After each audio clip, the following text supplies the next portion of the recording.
What's going on, everybody? Here I am at the store, about to show you some records that I have taken home over the past couple months, or I guess I'm about to take them home. I've been leaving them here so I could do this video.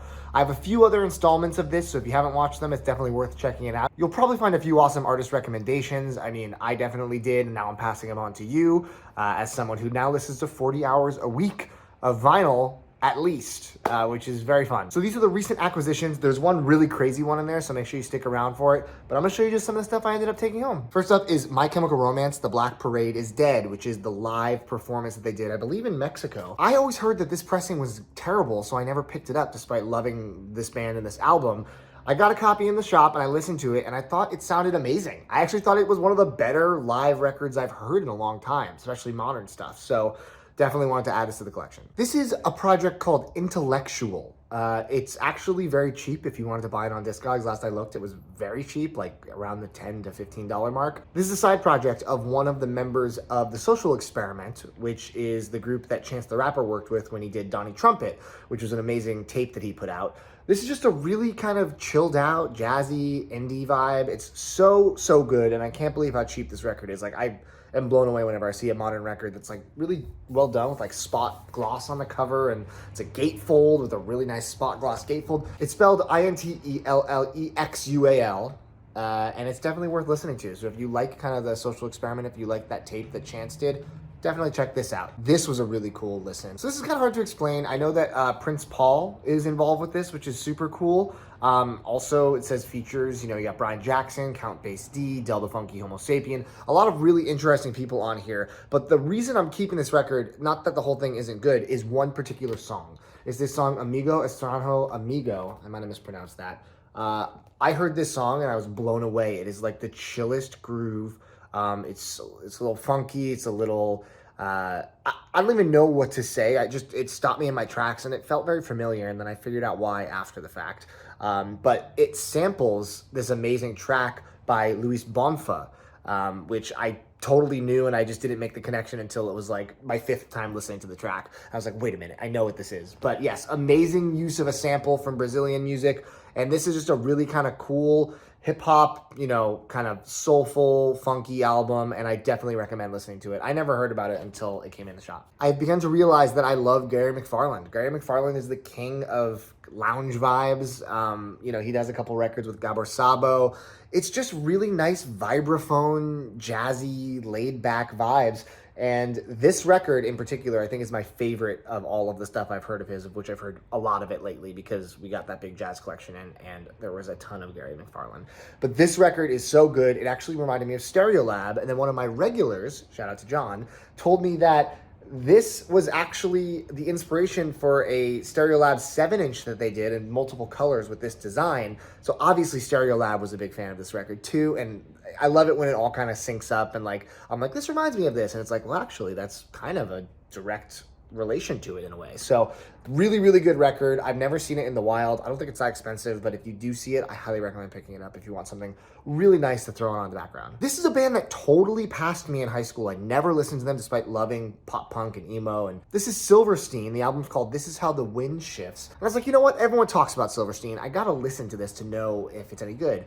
And I listened to this album and it blew me away. Just an immaculate pop punk record. Just so fun to listen to. Every track was catchy. And I was like, oh my God, how did I miss these guys? I always thought it was like a heavier post-hardcore vibe, and maybe some of their stuff is, but this record was very palatable. There wasn't anything that was abrasive or kind of threw me off, so really recommend it. Another super cool sample moment where I was listening to this Yusuf Lateef record, which is a compilation of a lot of his kind of like romantic lover songs, etc. And I forget exactly which one. I think it was Love Theme from The Robe, I believe. I heard it, and then the line came in the song, and I was like, oh my God. And like my brain just kind of like short-circuited, and I realized it was the sample that Nujabes uses in Feather, which is my favorite of his songs. So to hear the original version of that song, or at least where that line originated, was such a cool feeling because I never knew.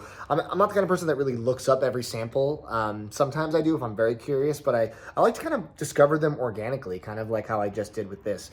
And this is a really, really great listen if you like Yusef Lateef. I mean, it's just a great collection of songs, but that one in particular, I just had to take it because that moment when I had the connection, and I was like, oh my God. This is super cool and very local, and most of you probably haven't heard of this. I definitely had not heard of this. This is Homage by Portland Cello Project. So this is an orchestra performing a bunch of covers of songs that I love. So my favorite covers on here are 2 songs from Watch the Throne. One of them has a swear word, so I'm not gonna say the name. The other one is Ham. And then we have All of the Lights, classic track. Hey Ya by Outkast. I mean, it's just like a really, really good bunch of songs done by an orchestra, just kind of like instrumentally. Really, really fun listen, and if you haven't checked these guys out, I would do so. One of the only 12 inches I pilfered from our recent electronic drop. This is Telephone Tel Aviv, The Birds. The Birds is an opening track from Immolate Yourself, which is a really, really good record by Telephone Tel Aviv, which, if you have not heard them, is a top-tier down-tempo electronic project, just super interesting. The Birds itself is such a beautiful track, and then it comes with other songs that I never heard, including 2 remixes of The Birds, one by Matthew Deere and one by Ellen Allien. And the second song on the first side is The Sky is Black featuring Robin Guthrie, which is amazing because Robin Guthrie obviously is a legend. So really excited to have this little EP. I know it's like 3 of the same song and then 1 new one, but the remixes really breathe life into what is already a basically perfect song and provide these different kind of palettes that I think are worth listening to back to back to back. I didn't know that Snow Patrol could sound like this. This is their first record, Songs for Polar Bears, and it doesn't sound anything like the Chasing Cars-esque Snow Patrol that you probably have come to know.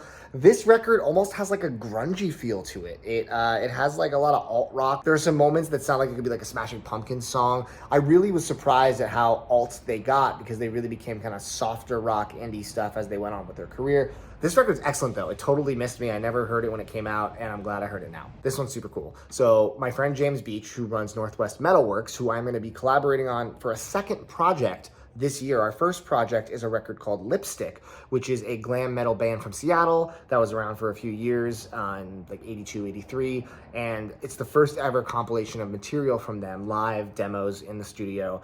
And Too Many Records got its own exclusive variant on Lipstick Splatter vinyl, so pink and white on clear. We still have some copies left. If you are interested, check out our Big Cartel, send me a message, whatever you want to do, I'm happy to get you one. But the next project that James and I are going to work on is going to blow that one even out of the water, so I'm extremely excited to announce that in a couple months, hopefully. This, though, James knew these guys in Hammerhead, which is an 80s metal band from Seattle, and I guess they kind of weren't huge and they never really blew up, but they pressed this record, and it has since become a bit of a collectible for people that kind of like that early to mid 80s hard rock metal hybrid stuff. Really solid record, and James stumbled across a box of sealed dead stock from the 80s. Was able to hook me up with a few. I got some of my metalheads that come in here some copies. They were very, very excited. Kept one for myself. Really, really solid listen. I never would have discovered them if it wasn't for James telling me the story. So I just love how the record store connects me with so many different projects that I probably would have never discovered in my lifetime that I really enjoy. This one's cool. This is a local band called Donova. They're kind of like a hard rock, metal, psyche. Really, really solid. Their latest album is fantastic. This is one of their earlier records, and I never heard it. And I was just digging through stuff in the back, and I pulled it out. I didn't even know we had this in the back. The sleeve is definitely a little worse for wear, and the disc has some marks, but it plays pretty well. And I was like, man, I want to keep this. He didn't drum on this record, but the current drummer is a regular at the store. His name is also Matt. Super cool guy. He comes in here a decent amount, and I've gotten to know him pretty well, which is great. They're really good, and like I said, their last record, super good. But this one's great too. This is a record I remember when it came out because the name of the band was so jarring. It's the F word, Buttons. I don't know if I can swear on YouTube. At this point, who cares? But the album's called Terror Sport. And I remember when this came out, and I remember being like, oh, I heard this is like experimental, like noise, not my thing. I couldn't have been more wrong. First of all, this is extremely rare grail at this point. This doesn't come up for a good price ever. And it came in this big electronic collection, and Goose and I were listening to it, and we were both unbelievably enraptured by it. It is one of the most uplifting and beautiful electronic records I've ever heard. Every single song, let alone the entire album run, takes you on this massive journey, and I was absolutely stunned. Goose was like, if you don't take this, I'm gonna take this. So I decided I really want to own it. It is such a great record. If you like electronic music and you've not heard Terror Sport, please do me a favor and give it a listen. I was shocked at how much I loved it. I've been on record in the past saying that I don't like Jack Antonoff. I don't like the albums he produces with the exception of one, NFR by Lana Del Rey. Everything else, not my bag. I never really spent time with Lord's melodrama. I really enjoyed Pure Heroine. Her first record was great. The third record, Solar Power, didn't really do it for me. And I never listened to this, and I assumed it was just another Jack Antonoff miss, even though everybody loves this record. So it came in the shop, and one day I was like, okay, it's here. I have no reason to not give this a listen. And I was pleasantly surprised that I agree with public opinion. I think it's a very, very good record. So there are now 2 records that Jack Antonoff has produced that I do not hate. Hate's a strong word, but that I am not indifferent to, I'll say. So this is a good album. I mean, everyone says that. This is not a crazy statement, but I just wanted to announce to everybody that I have now formed an actual opinion because I took a chance and listened to it, and it is a very good record, so I'm gonna keep it. I know this just got a repress too, but this is the first press of TRST, I guess it's pronounced Trust, and it is kind of like a goth rock, dark wave, synthy, really, really good record. And I didn't own it, so I decided to take it home. If you like any of that stuff, I think this is kind of like one of the more popular ones of the past, 15 years or so, but so good. And then a quick little shout out to Amanda and Ryan, 2 of our regulars. They probably don't watch my videos, so they're not gonna know I shouted them out. But they went to the Motion City soundtrack show recently. They knew how big of a fan I was. And I guess they were selling signed copies of Commit This to Memory at the merch booth. They bought me a copy, and they just gave it to me. They didn't even trade it in. They just were like, I want you to have this as a gift. Like, the community that I've built here is so generous and so kind with their money, with their time, with their love. Everything has been so heartwarming, and Amanda and Ryan are definitely at the top of that list. They are such a wonderful couple. Whenever they come in, it's always a good day, and I've gotten to know them a little bit outside the store too, which is really nice. So I was just floored at what a kind gesture that they did. I wish I could have been at the show with them. Cocktail Twins, Victoria Land. Not a lot of Cocktail Twins come through the shop, and I don't want every one of their records. I think at home I currently own Bluebell Knoll, and that's it. Actually, I think I own one of the EPs that came out in the 80s too. I forget the name of it. But Victoria Land is definitely a top 3 release from there. It is absolute ethereal beauty. It is a gorgeous, gorgeous listen. This is an early press. I wouldn't say it's near mint. I would say it's like VG Plus. Most of the way through VG Plus. There are some parts in the beginning that have a couple light ticks on rotation. Maybe not my forever copy, but definitely the best one I've stumbled across. Still hoping that one day someone walks in with the first press of Heaven or Las Vegas. I doubt that's gonna happen. This one really blew me away too. I forget where this came in, but this is the self-titled record by Azuma.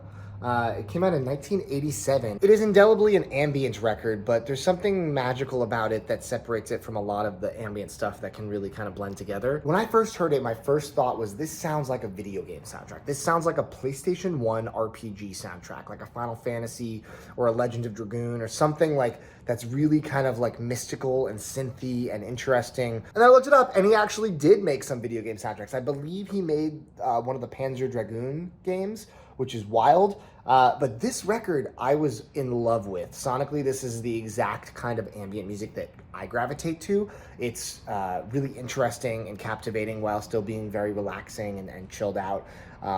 Really love this. Would love to hear more of his stuff. If I can stumble across any other Azuma records, or if anyone knows any other good ones, please let me know. He's on my radar now, and this record, I can't recommend it enough if you're into that kind of stuff. I don't know if this is a compilation or demos or what exactly this is, but this is Hide Your Eyes by Slow Dive. I believe it's a bootleg. Sounds very good for a bootleg, and it's some of my favorite Slow Dive material I think I've ever heard. A lot of Slow Dive stuff has had to grow on me, and eventually most of it did, but this immediately on first listen was captivating. So I had to keep it. I just think, for a bootleg, it sounds really good. Budgie's Bandolier. This is not one of their first few records, which is considered to be their probably best records, but man, I love this record. Solid hard rock, but it has a little bit of funk in the middle of it. It sounds unique compared to some of the other artists that were coming out around this time that were doing the same kind of thing. This is the Budgie mascot with that bird. I'd like to find some of the earlier records if I can, but yeah, this record was a blast, and I really wanted to keep it. This is one of Jim's records that I originally picked out probably almost, a year ago, and I wanted to listen to it based on the cover. I never heard of it, and I wasn't sure if I loved it, so I kind of put it in the shelf, and I didn't think about it for months. And then I listened to it again a couple months ago, and I was like, man, this is actually one of the more unique albums I've ever heard. I really want to own this album, and I don't know how to describe it. Infectious grooves, the plague that makes your booty move, it's the infectious grooves. It is like all over the place genre-wise. I don't even think you could put one or two genre labels on this. I mean, there's elements of hip-hop, funk, metal, hard rock, pop. It's all over the place, and one of the most unique records I've ever heard. I didn't know about it. If any of you guys know this record, leave a comment, but I think it's super interesting. It's also kind of a grail. So I was like, if I don't get it now, I might not ever get it again. So I'm just gonna keep it. Didn't even know these existed until they walked in the door. Jose Gonzalez, In Our Nature remixes. Obviously, you guys know I love Jose Gonzalez. In Our Nature is one of my favorite records. And this is 4 separate remixes. One of them is a Todd Terje remix, which is wild. And then a Pachenga Nordska mix, Beat Fanatic remix, and a Landberg and Skoghall mix, which I don't know any of those other artists, but all 4 of these remixes, I mean, first of all, it's Killing for Love Twice, How Low, and In Our Nature, which are some of the best tracks on the album. These remixes breathe so much life into those songs, and they really feel very fresh and unique. So basically more Jose Gonzalez music in a way, so I had to keep this. I don't have a lot to say about this one. I'm really trying to expand my jazz horizons, and Dave Grusin has a lot of albums, and a lot of them are probably schlock and not that good, but this is one of those Sheffield Labs kind of direct-to-disc ones. It's called Discovered Again. I listened to it just because I was curious, because I know some of those can be really audiophile quality, and I just thought this was a really pleasant jazz record. I just enjoyed it front to back, and I was like, okay, this is a record I can see myself throwing on. I'm gonna add it to my very small jazz collection and see what happens. This Sugar Ray record, obviously I knew When It's Over and maybe 1 or 2 other songs that are on this record, but this is not their most popular stuff. This is kind of like on the beginning of when they kind of started to decline, I think. Maybe I'm wrong, but I never heard this record front to back, and it is so good. It is anthemic power pop in the way that Third Eye Blind self-titled is. It has that kind of energy, that kind of catchiness, and as a full record, it really, really kept my attention, so very stoked to own this. Also a grail. Again, my jazz collection's so bad.